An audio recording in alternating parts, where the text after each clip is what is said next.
اٹھایا۔ آئیے، رمضان کے مہینے کی پہلی فضیلت یہ ہے کہ اللہ رب العزت نے اس مہینے کو اپنی ایک فرض عبادت کے لیے چنا، اور وہ کون سی عبادت ہے؟ جسے ہم روزہ کہتے ہیں۔ صبح سے لے کر مطلب سورج نکلنے سے لے کر سورج غروب تک ہم بھوکے رہتے ہیں، پیاسے رہتے ہیں، کوئی چیز کھاتے پیتے نہیں، یاد رکھیں، ٹھیک؟ 100% جس کو کہیں گے ایبسٹیننس، جس کو کہیں گے دور رہتے ہیں ہر کھانے اور پینے کی چیزوں سے، ٹھیک؟ لیکن روزہ صرف فزیکل بھوکے رہنے کا نام نہیں، یہ بات بھی غلط فہمی لوگ۔ روزہ حقیقت میں ہم بھوکے اس لیے رہتے ہیں کہ روحانی اعتبار سے اسپریچول ڈیولپمنٹ ہم میں ہو، اس لیے ہم فزیکلی جو ہے بھوکے رہتے ہیں۔ لیکن اگر ہم بھوکے رہیں اور اس کے بعد روزے نے ہمیں کوئی چینجز نہیں لائے، بلکہ روزے میں اور چڑچڑاہٹ بڑھ گئی، عام دنوں میں تو کام کرتے، روزے میں کام بھی نہیں کرتے، اور یہ بہت غصے میں ہے بہت سے، لیکن روزہ ہے نا تو اب کچھ نہیں بول سکتے، تو پھر اس کا مطلب روزہ ہمیں وہ چیز نہیں لا پایا جس کے لیے وہ دیا گیا تھا۔ تو پہلی اس کی فضیلت یہ ہے اس مہینے کی کہ اللہ نے ایک فرض عبادت کے لیے اس مہینے کا انتخاب کیا، سلیکشن کیا۔ میں سمجھتا ہوں اتنی فضیلت بھی ہمارے لیے بہت جو ہے چیزوں کو سمجھا دے رہی ہے۔ روزہ فرض ہے، اسلام میں 5 چیزیں ایسی ہیں جو فرض ہے نا، بنی الاسلام علی 5، صحیح بخاری کی روایت ہے، اسلام کی بنیادی آپ صلی اللہ علیہ وسلم فرمایا 5 چیزوں پر ہے۔ پہلا، گواہی دو کہ اللہ کے سوا کوئی معبود برحق نہیں اور محمد صلی اللہ علیہ وسلم اس کے بندے اور رسول ہیں۔ دوسرا، نماز قائم کرو۔ تیسرا، روزہ رکھو۔ چوتھا، زکوٰۃ دو۔ اور 5واں، حج کرو اگر اللہ نے استطاعت دی ہے تو گویا روزہ تیسرے نمبر پہ آ جاتا ہے۔ ہمیں چاہیے کہ ہم روزہ رکھیں، تو روزہ فرض ہے۔ اس فرض عبادت کے لیے اللہ نے ایک سلیکشن کیا، ایک منتھ کا، اور منتھ رمضان ہے۔ میں سمجھتا ہوں یہ بہت بڑی فضیلت اس مہینے کی کہ اللہ نے ایک فرض عبادت کے لیے اس مہینے کو چنا، اس کا سلیکشن کیا۔ دوسری چیز وہ یہ ہے، رمضان کی دوسری فضیلت وہ یہ ہے تاکہ انسان عبادت کرے تو اللہ رب العزت اس مہینے میرے اور آپ کے لیے اس کو بند کر دیتا ہے جو عبادت سے روکتا ہے، بہکاتا ہے اور انسانوں کو برائی کی طرف لے جاتا ہے۔ نبی اکرم صلی اللہ علیہ وسلم فرماتے ہیں، اور یہ متفق علیہ، صحیح بخاری سے مسلم کی حدیث، آپ نے فرمایا رمضان کا مہینہ شروع ہوتے ہی آسمان کے تمام دروازے کھول دیے جاتے ہیں، مطلب جنت کے تمام دروازے کھول دیے جاتے ہیں، جہنم کے سارے دروازے بند کر دیے جاتے ہیں، اور تمام سرکش جن اور شیاطین قید کر دیے جاتے ہیں۔ تو یہ اس مہینے کی 3 فضیلتیں ایک ہی روایت میں۔ پہلا، جنت کے دروازے کھلے ہیں، مطلب مغفرت عام ہے، جس کو لینا ہے لے لے۔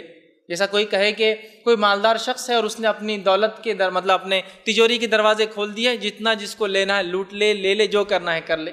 اب ایسا زرین موقع مجھے اور آپ کو مل جائے کہ کوئی اپنے دولت کے دروازے کھول دے اور کہے کہ یہ آپ کا ہے، جو اٹھانا جتنا ہاتھ لگے آپ کا ہوا، تو میں نہیں سمجھتا ہوں آپ خود چھوڑیں گے، کسی کو بلائیں گے، گاڑی لے کر آئیں گے اور جو کچھ ہو سکتا ہے کرنے کی کوشش کریں گے نا، جتنا ہو سکتا ہے جیب میں، جتنا ہو سکتا ہے ہاتھ میں، منہ میں، جہاں جہاں ہو سکتا ہے بھر کے لے جائیں گے آپ، کیونکہ موقع ہی ہے نا۔ تو ویسے ہی جنت کھلی ہے۔ اب بہت سی بار لوگ سوچتے جنت کے دروازے کھلے تو ہم کو کیا سمجھ میں آ رہا، تو میں ایک ایگزامپل دیتا ہوں۔ 3 سال سے اورنگ آباد میں بارش نہیں ہوئی تھی۔ اب اگر 3 سال بعد ایسی خبر آئے تھوڑے دن بعد کہ جائکواڑی ڈیم کے پورے دروازے کھول دیے گئے ہیں، تو یہاں بیٹھے بیٹھے خوشی ہوتی، مطلب اگلے سال پانی کی کمی نہیں ہوں گی۔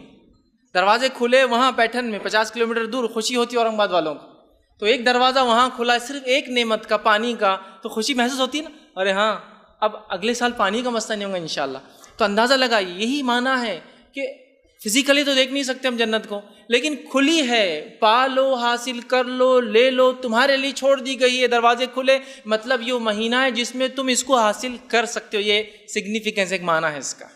گیٹ کھل گئے مطلب پانی ایکسیس ہو گیا، ڈیم میں بہایا جا رہا ہے، مطلب ڈیم فل ہو چکا ہے، اگلے سال کے لیے پانی ہے۔ تو یہاں جنت کے دروازے کھلے ہیں، جہنم کے دروازے بند ہیں، مطلب اللہ کی مغفرت عام ہے، جہنم کے عذاب سے بچنا بہت آسان ہے اس مہینے میں۔ اس مہینے کو اپنے مغفرت کا مہینہ میں اور آپ بنا سکتے ہیں۔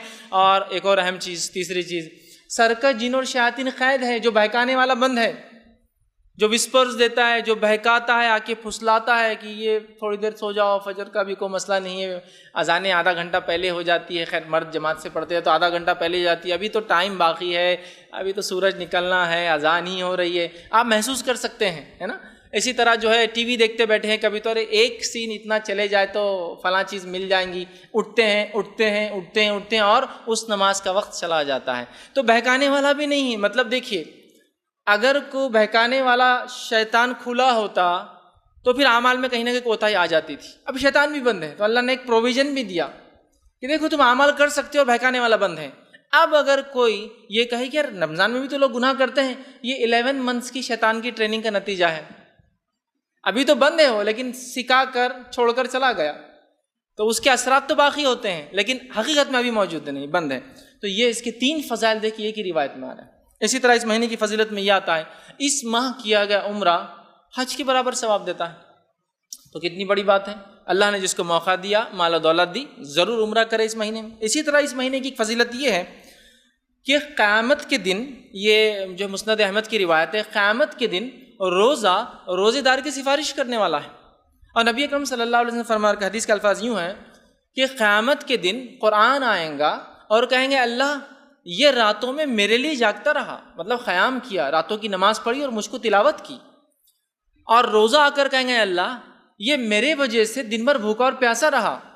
اور رسول اللہ صلی اللہ علیہ وسلم فرماتے ہیں دونوں ضد کریں گے، دونوں اڑ جائیں گے. ایک روایت میں دونوں لڑیں گے کہ نہیں ان کو تو آپ کو چھوڑنا ہی پڑے گا، اور وہ کہیں گے ان کی مغفرت کر، میرے پڑھنے والے کی اور مجھے رکھنے والے کی. اور اللہ تعالیٰ آپ سے فرماتے ہیں دونوں کی بات رد نہیں کریں گے اور قبول کریں گے. گویا روزہ اور قرآن سفارشی ہے، سفارشی ہمارے جو روزے قیامت اللہ کے پاس لڑیں گے ہمارے لیے آ کر. تو کتنی بڑی بات ہے نا. تو اس روزے کو ہم مکمل کریں گے جیسا اس کا حق ہے، تلاوت قرآن کریں گے، راتوں میں جاگیں گے، اس کو پڑھیں گے. یہ دونوں چیزیں آ کے اللہ کے سامنے آڑ بن جائیں گی اور ہمارے مغفرت کا ذریعہ بن جائیں گی. بہت سارے لوگ سفارشی ڈھونڈتے ہیں کسی کام کے لیے. اللہ رب العزت قیامت کے دن جو حقیقی سفارشی بتا رہا ہے، ہمیں چاہیے کہ ان سفارشیوں کو واقعی میں اپنے حق میں کر لیں. اتنا قرآن پڑھے کی گواہی دے اور اتنے روزے اور ایسا مکمل روزہ رکھے جیسا حق ہے تاکہ یہ گواہی دے ہمارے لیے. ٹھیک ہے، تو یہ دونوں سفارشی ہے ہمارے. آگے آئیے، روزے کے اجر کے تعلق سے نبی اکرم صلی اللہ علیہ وسلم فرماتے اور کہتے ہیں، یہ صحیح مسلم کی روایت ہے کہ روزے کے لیے حدیث قدسی ہے. حدیث قدسی اس حدیث کو کہتے ہیں جو اللہ تعالیٰ سے نبی اکرم صلی اللہ علیہ وسلم سیدھے روایت کرتے ہیں. پہلا راوی اللہ تعالیٰ ہوتا ہے کہ تمہارا رب تم سے فرماتا ہے، اللہ نے مجھ سے کہا. جب بھی ایسی حدیث آئے سمجھ لیجیے حدیث قدسی ہے. تو آپ صلی اللہ علیہ وسلم فرماتے ہیں کہ روزے کے تعلق سے اللہ فرماتا ہے فَإِنَّهُ لِي، روزہ میرے لیے ہے، وَأَنَا أَجْزِي بِهِ، اور اس کا اجر میں ہی دوں گا. تو روزہ کس کے لیے؟ اللہ کے لیے ہم رکھتے ہیں. اس کا اجر کون دیں گا؟ اللہ تعالیٰ دیں گا. اب آئیے اس بات کو تھوڑا سا سمجھنے کی کوشش کرتے ہیں. فار ایگزامپل، مثال کے طور پر سمجھ لیجئے میں اس شہر کا ایک مالدار انسان ہوں اور میں آپ سے کہتا ہوں کہ اگر میرے ایک کام کے لیے آپ وسیلہ بن جائے، میرا کام کر دیں تو میں کچھ دوں گا. تو آپ آٹومیٹیکلی میرے اسٹیٹس کے اعتبار سے ایکسپیکٹیشن آپ کی ہوتی ہے، یار ان کا اسٹیٹس یہ ہے تو کم از کم اتنا تو ایک آدھ کچھ ہینڈ سیٹ وغیرہ تو مل ہی جانا چاہیے، ایک آدھ فلاں. اسٹیٹس اور ہے تو ایک آدھ ٹو ویلر کا تو ایکسپیکٹیشن ہو سکتی ہے کہ اگر یہ کام ان کا ہو جائے تو ہوتا ہے نا. اب اورنگ آباد شہر کا سب سے مالدار انسان کہے کہ یہ کام کر دیے تو کچھ دوں گا، ایکسپیکٹیشن چینج ہو جاتی ہے آپ کی. مہاراشٹر کا سب سے مالدار انسان کہے کہ آپ کو کچھ دوں گا یہ کام کیا، ایکسپیکٹیشن بڑھ جاتی ہے. انڈیا کا سب سے مالدار انسان کہے کچھ دوں گا، دنیا کا سب سے مالدار انسان کہے کچھ دوں گا تو ایکسپیکٹیشن کتنی ہائی ہوتی ہے نا. اللہ کہہ رہا ہے روزہ رکھو کچھ دوں گا، ایکسپیکٹیشن کم از کم یہ تو ہو سکتی کہ سب سے چھوٹی جنت تو ہونا ہم کو. کوئی پلاٹنگ کرنے والا اگر پلاٹنگ نکالتا ہے اپنی زمین میں تو اس کو ساتھ دینے والا سوچتا ہے سب سے چھوٹا پلاٹ تو بھی کم از کم مجھے ملنا چاہیے، ہوتا ہے نا. بٹ نیچرل ہے چونکہ اس کے پاس جو چیز ہے وہ پلاٹس ہے، وہ بھی دے سکتا ہے آسانی سے. تو اللہ تعالیٰ کہہ رہا ہے روزہ میرے لیے ہے تو بندو اجر میں دینے والا ہوں. کیا ایکسپیکٹ کرتے اللہ سے ہم لوگ؟ کم از کم اپنی مغفرت، اس کا معنی ہے کہ جنت، کم از کم کچھ نہیں تو سب سے چھوٹی جنت. اور سب سے چھوٹی جنت کے تعلق سے حدیث میں آتا ہے وہ دنیا کے، ہمارا جو گلوب ہے دنیا سے 10 گنا بڑی ہوں گی. سب سے اسمالسٹ، سب سے چھوٹی جنت جو سب سے آخری انسان کو ملیں گی وہ کتنی ہوں گی؟ دنیا سے 10 گنا بڑی، 10 ٹائمس اس سے بڑی. سب سے اسمالسٹ ہے، یاد رکھیے. بڑے بڑے کتنے ہوں گے اس کا اندازہ نہیں لگا سکتے ہم لوگ. ٹھیک، تو بہرحال کم از کم یہ تو امید ہے گناہ گار بندہ کر سکتا ہے، اللہ مغفرت تو مل جائیں گے. چونکہ آپ نے کہا فَإِنَّهُ لِي، روزہ آپ کے لیے تھا تو میں نے رکھ کے آیا، آپ اس کا اجر مجھے دیجیے. تو کیا ایکسپیکٹیشن؟ یہ ہماری مغفرت کر دے، جنت دے، جنت میں اعلیٰ سے اعلیٰ مقام دے. کچھ نہ تو گناہ گار بندہ یہ تو تصور سب سے چھوٹی جنت تو ملیں گی. تو گویا اللہ کہہ رہا یہ میرے لیے ہے، میں اس کا اجر دینے والا ہوں. لیکن حدیث میں کنڈیشن آتی ہے. کیا کنڈیشن ہے سنیے، میں اس کا جزا دوں گا. روزہ آنکھ سے ڈھال ہے، لہٰذا جس روز تم روزے سے ہو فحش گوئی مت کرنا. کنڈیشنل ہے تھوڑا سا.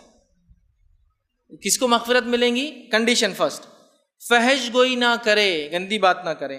آگے فرمایا بیہودہ کلامی نہ کرے. آگے فرمایا اگر کوئی گالی گلوچ کرے، لڑنے آئے تو کہہ دے میں روزے سے ہوں، میں یہ کام نہیں کر سکتا. لیکن اس کا ہرگز معنی نہیں ہے کہ افطار کے بعد ملو. تو وہ ہو جائے گا کہ نہیں فیض بھائی نے بولے اب بات تو سمجھ میں آ گئی، افطار کے بعد ملو آپ میرے کو، پھر باقی پورے جمع کر کے لکھ کے رکھتی ہوں اور پھر بتاؤں گی کیا اس کا بدلہ ہے. نہیں ہونا چاہیے. تو افطار میں جب انسان روزے کی حالت میں کہہ رہا ابھی نہیں، اس کا مطلب میں نہیں لڑنا چاہتا ہوں. یہ ٹریننگ ہے میری اور میں یہ کام نہیں کر سکتا. تو وہ کہہ دے اشارے سے کہ میں روزے کی حالت میں ہوں. پھر فرمایا اور کہا روزے دار جو ہے، اور آپ نے فرمایا اس ذات کی قسم جس کے ہاتھ میں محمد صلی اللہ علیہ وسلم کی جان ہے، روزے دار کی منہ کی ریح ہوا اللہ تعالیٰ کو مشک کی خوشبو سے زیادہ پسند ہے. روزے دار کے لیے 2 خوشیاں ہیں جس سے وہ خوشی حاصل کریں گا. ایک روزہ رکھنے کے بعد افطار کی خوشی، دوسرا جب رب سے ملیں گا تو اس کے اجر کی خوشی. تو روزے کا اجر تو اللہ دیں گا، لیکن کنڈیشنل ہے، کوئی بھی غلط کام اس پہ ہم سے نہ ہو پائے. اور 30 ڈیز تک جب کوئی غلط کام دن میں نہیں ہو رہا ہے، انسان احتیاط کر رہا ہے، رات میں تلاوت قرآن، تراویح، تہجد، سحر اور تمام چیزیں، تو 1 منتھ کی ٹریننگ انشاءاللہ زندگی بدلنے کے لیے کافی. آئیے اسی طرح روزے کی فضیلت یہ ہے کہ متفق علیہ صحیح بخاری صحیح مسلم کی روایت ہے، اور روزے دار کے لیے جنت کا اسپیشل ایک ڈور ہے جس کے ذریعے وہ گزرنے والے ہیں. جنت کے 8 دروازے اور جہنم کے 7 دروازے ہیں. چونکہ اللہ کی رحمت اس کے عذاب سے زیادہ ہے اس کے غضب سے، اس لیے جنت کے دروازے 8 ہے اور جہنم کے 7 ہے. اور جنت کا ایک ایک دروازہ 1250 کلومیٹر سے زیادہ کا ہے. حدیث میں الفاظ ہے مدینہ سے لے کر بصرہ شہر جتنا ہے اتنا ڈسٹنس ایک ایک جنت کا دروازہ ہے. تو ایک دروازہ اس میں ریان نام ہے اس کا، وہ دروازہ خاص ہے کس کے لیے؟ روزے داروں کے. آپ نے فرمایا روزے قیامت روزے داروں کے لیے خاص دروازے کا نام ریان ہے، اور روزے دار اس سے گزرنے والے ہیں. اب آپ کہیں گے جنت میں تو کوئی بھی دروازے سے چلے جائے، کیا ہے، جانا ہے، اس حاصل کرنا الٹیمیٹ سکسیس ہے. لیکن اس کے بھی پیچھے بڑی بڑی حکمت ہے. آئیے میں ایک مثال دیتا ہوں پھر بات سمجھنے. میرے گھر کے اندر 4 دروازے ہیں. مین گیٹ ہوتا ہے، پھر اندر دروازے ہوتے ہیں. ایک دروازہ ہوتا ہے جو ریگولر ڈور ہوتا ہے، ایک دروازہ ہوتا ہے جو کبھی کچھ خاص مہمان تو کھلتا ہے، وہ کھلتے آس پڑوس والے سمجھ ہاں کچھ تو بھی بچی کا رشتہ آیا یا فلاں کچھ تو بھی ہوا، وہ دروازہ کبھی نہیں کھلتا ہے. ایک دروازہ سروینٹ ڈور ہوتا ہے پیچھے سے، اس میں سے گھر کا مالک نہیں داخل ہوتا کبھی، وہ کام والوں کو بولتا ہے ادھر سے نہیں آنا ادھر سے آؤ. ہر دروازہ کسی نہ کسی اسٹیٹس کو چھلکاتا ہے. کون ہے گزرنے والا؟ ریگولر ڈور کوئی بات نہیں، ارے وہ دروازہ، ارے کوئی مہمان خاص آیا، وہ دروازہ کھولتے نہیں تو عید کے دن کھلتا، رشتہ آیا تو کھلتا، فلاں ہو تو کھلتا، MLA آیا تو کھلتا، وہ دروازہ عام طور سے نہیں کھلتا. تو ہر دروازہ ایک اسٹیٹس شو کر رہا ہے آپ کو. تو ریان ایک دروازہ ہے، اس سے روزے داروں کا اسٹیٹس پتہ چل رہا ہے. بتانے کا مقصد یہ کہ اللہ کے پاس اتنا ہائی اسٹیٹس ہے روزے داروں کا کہ ایک دروازہ ہی مختص خاص اسپیشل کر دیا، ڈیڈیکیٹڈ ڈور ہے ان کے لیے. وہاں سے جانے والوں کو فرشتے سمجھ جائیں گے کہ کثرت سے روزے رکھنے والا تھا یا روزے رکھنے والی تھی. تو کون ہے ایسا جو مخصوص اور خاص دروازوں سے گزرنا نہ چاہیں گا؟ یا آپ کو اگر کوئی مہمان بلائے اور مہمان خاص بول کر سروینٹ ڈور سے اندر بلائے تو فیل ہوگا نا آپ کو کبھی نہ کبھی کہ دیکھو بلائے اور پیچھے سے میں وہ کیے، ان کو تو سامنے سے ہوتا ہے نا، تو اندازہ لگا ایک دروازہ ڈیڈیکیٹڈ ہے. اس سے اس کی روزے کی اس مہینے کی فضیلت پتہ چلتی ہے. اسی طرح رمضان کا سارا مہینہ اللہ کے رسول صلی اللہ علیہ وسلم فرماتے ہیں، ابن ماجہ کی حدیث ہے، رمضان کا سارا مہینہ اللہ تعالیٰ لوگوں کو جہنم سے نجات دیتا رہتا ہے. سارا مہینہ. تو گویا یہ پورا مہینہ وہ مہینہ ہے جس میں میں اور آپ اپنی مغفرت کروا سکتے ہیں. کیوں؟ آگے میں انشاءاللہ آخری میں ایک بات رکھوں گا کیسے کروا سکتے ہیں. تو اس مہینے مغفرت کروا سکتے ہیں، اس لیے اللہ تعالیٰ روز روز آزاد کرتا ہے.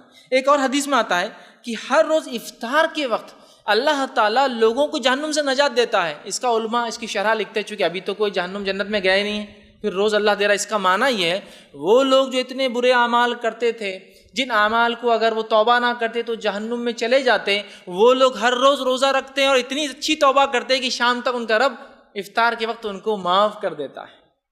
یہ معنی ہے اس کا. کہ ابھی تو کوئی گیا نہیں ہے، لیکن یہ معنی ہے گناہ گار، اور ہم میں سے ہر شخص گناہ گار ہے. کوئی بھی انسان کتنا بھی نیک ہو، اس لیے کل بنی آدم خطا، آدم کی تمام اولاد خطا کار ہے.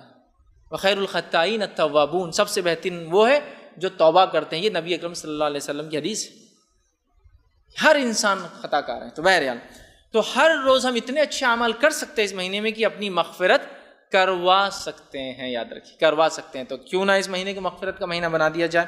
اسی طرح آئیے رمضان میں قیام اور صیام کرنے والا اس کا کیا ہوگا.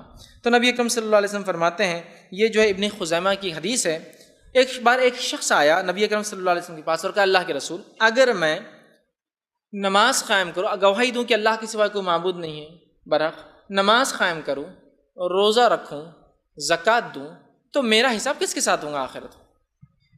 اس عبادت میں اس نے ایک تو توحید، اللہ کو ایک ماننے کا اقرار، دوسرا صلاح، نماز، روزہ اور زکوٰۃ کا سوال کیا. تو نبی اکرم صلی اللہ علیہ وسلم فرمایا، اگر تو توحید پر چلتا ہے، نماز قائم کرتا ہے، روزہ اور زکوٰۃ دیتا ہے، تو روز قیامت تیرا حساب اور کتاب جو ہوں گا، آپ سے فرماتے ہیں حساب و کتاب صدیقین اور شہداء میں ہوں گا. اور صدیقین اور شہداء نیکسٹ 2 درجے ہیں انبیاؤں کے بعد والے. 4 درجے انبیاؤں کے بعد 3 درجے ہے ٹوٹل. فرسٹ اسٹیٹس انسانوں میں سب سے ہائیسٹ لیول ہے وہ انبیاء، اس کے بعد سیکنڈ اسٹیٹس ہے صدیقین، تھرڈ اسٹیٹس ہے شہداء، اور فورتھ ہے صالحین. تو سیکنڈ اور تھرڈ کیٹیگری مطلب میرٹ میں تو نہیں ہوں گا لیکن ڈسٹنکشن اور فرسٹ کلاس میں چلا جائے گا، چونکہ وہ تو انبیاؤں کے لیے اسپیشل ہے نا. تو ہم سیکنڈ یا تھرڈ کیٹیگری میں ہو سکتے ہیں نتیجے کے اعتبار سے. اب کسی انسان کو یہ کہہ دیا جائے کہ اتنا سلیبس ہے، اتنا پڑھنا ہے، اتنے کوشچنس ہیں، کوشچنس بھی ڈسپلے کر دیا جائے، آنسرز بھی بتا دی جائے، اور کہے کہ بس اگر اتنا لا لو تو پرسنٹیج ہی ملے گا، تو اگر اتنا بھی کوئی نہ کر پائے تو اس سے زیادہ گناہ گار، احمق، بیوقوف، کمتر، کمزور، بد نصیب، بغیر عقل والا انسان نہیں ہو سکتا. ٹھیک، اب آئیے رمضان